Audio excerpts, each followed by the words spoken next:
राति पाहिले आसाम भोट गणति एही उत्तर पूर्वांचल राज्य में पुणी थरे क्षमतासीन हेबे बीजेपी एटी क्षमता पाइबो बोली आशा रखिथिबा बेले एटी कोड़ा टक्कर देखिबा पे मिलिबो कारण दलर राज्य सभापति दिलीप साइकिया ओटीवी को एक साक्षात्कार रे कहिसंती बीजेपी राज्य रे हैट्रिक करिवो आ पुणी थरे शासन को फेरिबो बोली 110% विश्वास करुछंती।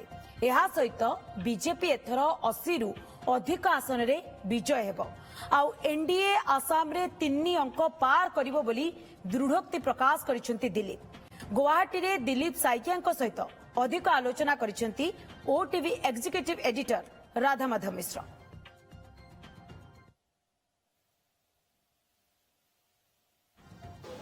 आसंता काली आसाम फलाफल बाहर गणति आरंभ को मात्र केते घंटार अपेक्षा हम सहित अच्छा बीजेपी आसाम राज्य अध्यक्ष दिलीप साइकिया जी। दिलीप जी आपका स्वागत है ओटीवी में। आप अभी प्रेस कॉन्फ्रेंस में बोल रहे थे कि 3 नंबर 3 डिजिट का आंकड़ा छुएगा, इस कॉन्फ्रेंस के पीछे राज क्या है? देखिए, हमने जो पिछले 12 साल में मोदी जी के नेतृत्व में आसाम में विकास का एक नया इतिहास रचा है, साथ में विकास के साथ विरासत भी, ये जो प्रधानमंत्री जी का जो हमेशा आग्रह रहता है, और उसके साथ आसाम गवर्नमेंट डॉक्टर हिमंत बिस्वा शर्मा जी ने पिछले 5 साल में विशेष रूप में आसाम को एक विकसित प्रदेश बनाने के लिए जो भी कदम उठाया था, और साथ में सभी वर्ग को, आप महिला से युवा तक, ज्येष्ठ नागरिकगण से लेकर के दिव्यांगजन तक, एससी हो, एसटी हो, ओबीसी हो, माइनॉरिटी हो, सभी को जो न्याय दिलाने का और उनको एक सामाजिक सुरक्षा, आर्थिक सुरक्षा देने का हर एक कदम उठाया था, उसका परिणाम, उसका दाम देने के लिए असम की जनता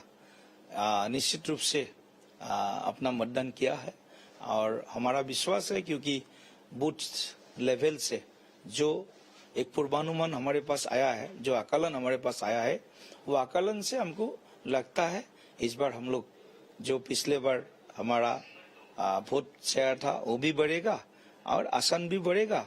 बीजेपी को भी बहुत अच्छा एक परिणाम आएगा ऑन इट्स ओन, और एनडीए मित्र दल हमारे जो है बीपीएफ है और असम गण परिषद है, दोनों को भी अच्छी खासी सीटें मिलेंगे। तो इसीलिए हम कुल मिलाकर के एनडीए को ट्रिपल डिजिट का नंबर हमको मिलेगा। पिछले 2 इलेक्शन में बीजेपी का आंकड़ा 60 से ज्यादा नहीं बढ़ रहा है, इस बार क्या आकलन है और एनडीए 75 से कितना तक पहुंच पाएगी? नहीं, देखिए, एनडीए का तो 83 था हमारा टोटल मिला करके। अब जब बोलेंगे हिसाब करेंगे तो पिछले बार, क्योंकि बीपीएफ हमारे साथ नहीं था, ईपीपीएल हमारे साथ में था, तो कुल मिला करके इस बार आंकड़ा ट्रिपल डिजिट तक जाएगा, ऐसा हमको लग रहा है। और अकेले बीजेपी का? अकेले बीजेपी का 80 ±2। इसके पीछे क्या आप राज मानते हैं कि डीलिमिटेशन के बाद ये पहले इलेक्शन है, विपक्ष का कहना है कि डीलिमिटेशन ऐसा किया गया है ताकि आप लोगों के ही ये सुहाए? नहीं, कुल मिलाकर के कई इसका एंगल है। एक तो विकास का विषय है, एक तो सुरक्षा के साथ जुड़ा हुआ विषय था, दूसरा डिलिमिटेशन भी है, और साथ में लोगों ने भरोसा जो जताया है, नेतृत्व के ऊपर भरोसा बहुत बड़ा बात होता है। हिमंत बिस्वा शर्मा जी के ऊपर असम के जनता, युवा हो, महिला हो, बेरोजगार युवा हो या शिक्षित युवा हो, सभी लोगों ने, या बुजुर्ग लोग हो, सीनियर सिटीजन्स हो, या दिव्यांग जनता हो, एससी हो, एसटी हो, ओबीसी हो, माइनॉरिटी भी मान लीजिए कुछ हद तक। इसी बात का कांग्रेस का कहना है कि आप वोट पोलराइजेशन करके यहाँ जीत रहे हैं, इसके बारे में क्या कहेंगे? देखिए, कांग्रेस का हालत बहुत, मतलब जो यहाँ के इंडिजिनियस लोग जहाँ रहते हैं वहाँ पर कांग्रेस का संगठन भी बहुत कमजोर हो गया है, नहीं के बराबर है, और वो एक पार्टिकुलर कम्युनिटी के बीच में कांग्रेस आज दिखाई देता है। इसीलिए हमने बोला है इस बार असम में, विशेष करके असम में बोल रहा हूँ, शायद देश में भी ये लागू होगा, इंडियन नेशनल कांग्रेस के साथ एम एक लागू होगा। आपने ये कहा कि ब्रैकेट में एम लागू होगा। आपने कहा है कि कांग्रेस घटेगा लेकिन एआईयूडीएफ बढ़ सकता है इस बार।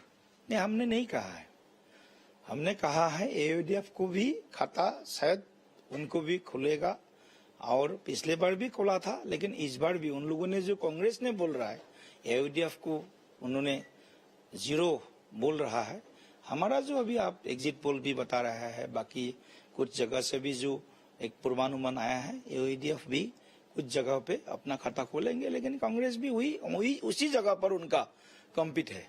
आपको नहीं लगता जुबिन गर्ग डेथ इशू का एक इम्पैक्ट भी है? कुछ लोग इसके बारे में बात कर रहे हैं। देखिए, ये तो कांग्रेस ने बहुत बड़ा एक अन्याय किया है जुबिंदा के साथ। जुबिंदा आसाम के ही नहीं बल्कि पूरे भारत के एक कल्चरल फ्रेटर्निटी में एक पूरा हमारे हर एक जन जुबिंदा के फैन है। तो जुबिंदा को राजनीति में खींच के लेके आना, ये बहुत बड़ा अपमान, बहुत बड़ा अन्याय जुबिंदा के साथ कांग्रेस ने किया है। तो इसलिए असम के जनता ये नहीं चाहते थे जुबिंदा को भी राजनीति के इस खेल में उसको भी घसीट कर लेके आए। तो लोग इसके खिलाफ इसीलिए खड़ा हो करके अपना शायद भोटाधिकार अपना मतदान किया होगा, ऐसा हमारा उम्मीद है। देखते हैं कल 3-4 बजे तक तो क्लियर ही हो जाएगा। दिलीप जी, आप काफी कॉन्फिडेंट नजर आ रहे हैं, लेकिन मेरा ये सवाल है कि अगर इस बार आप सरकार बनती है तो यह हैट्रिक होगी, तो सबसे बड़ा काम क्या रहेगा आसाम लोगों के लिए? देखिए, आसाम के कुछ जो यहाँ के जो विकास के साथ कुछ जुड़ा हुआ मुद्दे है, विकास के मुद्दे, युवाओं के साथ कुछ जुड़ा हुआ इश्यूज है। एम्प्लॉयमेंट अपॉर्चुनिटीज को बढ़ाना, गवर्नमेंट नौकरी देना, साथ में उनको प्राइवेट जॉब्स या उनको सेल्फ रिलायंट बनाने के लिए, आत्मनिर्भर बनाने के लिए आसाम गवर्नमेंट इस बार 10 लाख युवाओं को इस बार एक आर्थिक मदद करने का बहुत बड़ा ऐलान किया है। साथ में महिलाओं को भी उनका भी एक सामाजिक सुरक्षा, उसका एक आत्मनिर्भर अरुणोदय स्कीम का दायरा बढ़ेगा। हाँ, वो भी बढ़ेगा। और आत्मनिर्भरता के ओर आसाम की महिलाओं को, जो बार बार हम कहते रहते हैं महिला दूसरे के जेब देखता है, तो महिला दूसरे के जेब के तरफ नहीं देखना है। अपने पांव पे ऊपर खड़ा होकर के अपने परिवार को मदद कर सके, इसलिए महिला शक्ति को भी हम एम्पावर्ड करने के लिए हमारा प्रयास जारी था। वो प्रयास और ज्यादा शक्तिशाली रूप में हम लोग आगे उसको लागू करेंगे। सबसे बड़ा मुद्दा घुसपैठियों को लेकर है, उसके लेकर क्या करने जा रही है आपकी सरकार? घुसपैठियों के लिए हमारा एक तो विषय है, घुसपैठियों ने जो हमारे जमीन कब्जा करके रखा है उसका एक समाधान सूत्र निकालना है। लास्ट 5 साल में हम लोगों ने करीब 1.5 लाख बीघा जमीन घुसपैठियों से मुक्त किया है, मियाँ बांग्लादेशी मुसलमान से मुक्त किया है। इस बार हम लोगों ने टारगेट रखा है मिनिमम 5 लाख बीघा जमीन ये मियाँ बांग्लादेशी घुसपैठियों के कब्जे से हम लोग मुक्त करेंगे। और रिपोर्ट भी किया जाएगा धीरे धीरे। उसका जो भारत के संविधान के अनुसार उसका वोटर लिस्ट से उसका नाम निकालना, डिलीट, उसके बाद डिलीशन है, डिलीशन है, उसके बाद डिपोर्ट का विषय है। तो डिपोर्ट वाला विषय में भारत सरकार का भी मदद जरूर पड़ेगा और वो मदद मिलेगा तो हम जितना जल्दी हो सकता है, क्योंकि बांग्लादेश एक बायलैटरल डिस्कशन, बायलैटरल इशू है 2 नेशंस के बीच, तो उसमें भी चर्चा होना जरूरी है। कुछ कानून भी बनना जरूरी है। वो कानून बनाना और घुसपैठियों को जल्द से जल्द भारत से निकालना, ये बीजेपी का प्रायोरिटी है। आखिर में एक सवाल, आप यहाँ बैठकर काफी कॉन्फिडेंस से बोल रहे हैं कि सेलिब्रेशन की तैयारी शुरू हो गई, कोई टेंशन नहीं है। पड़ोसी में बंगाल है, तो बंगाल को लेकर आपका क्या आकलन है? बंगाल में भी एक हिस्टोरिक मैंडेट मिलेगा भाजपा को। पिछले 2021 में हमको 77 सीट हमको मिला था और 141 सीट जो है उसमें हम लोग बिलो 5000 मार्जिन में हम लोग हार गए थे। 11 सीट तो ऐसा था 500 वोट से हम लोग हार गए थे। इस बार बंगाल के सनातनी लोग पूरा निकल करके अपना अधिकार मतदान किया है। तो इससे लगता है पूरे बंगाल में टीएमसी का जो गुंडागर्दी है, सिंडिकेट राज है, अरे सनातन के विरुद्ध में उन्होंने जो भी पिछले 10 साल 15 साल में जो सनातन को जितना अपमानित किया है, सनातनी लोगों के ऊपर जितना अत्याचार किया है, उसका प्रायश्चित टीएमसी को जरूर इस बार करना है। और इसीलिए बंगाल के जनता बंगाल में एक शांति, स्थिरता, बंगाल में जो गुंडागर्दी है, बंगाल में डकैत राज जो चल रहा था और जो सिंडिकेट राज चल रहा था, सनातन के विरुद्ध में जो राज चल रहा था, उससे मुक्ति पाना बंगाल के जनता का प्राथमिकता थी। क्योंकि हमने भी बंगाल में गया देखा है, तो बंगाल में भी कल हिस्टोरिक मैंडेट के साथ भाजपा अपना सरकार बना सकेगा।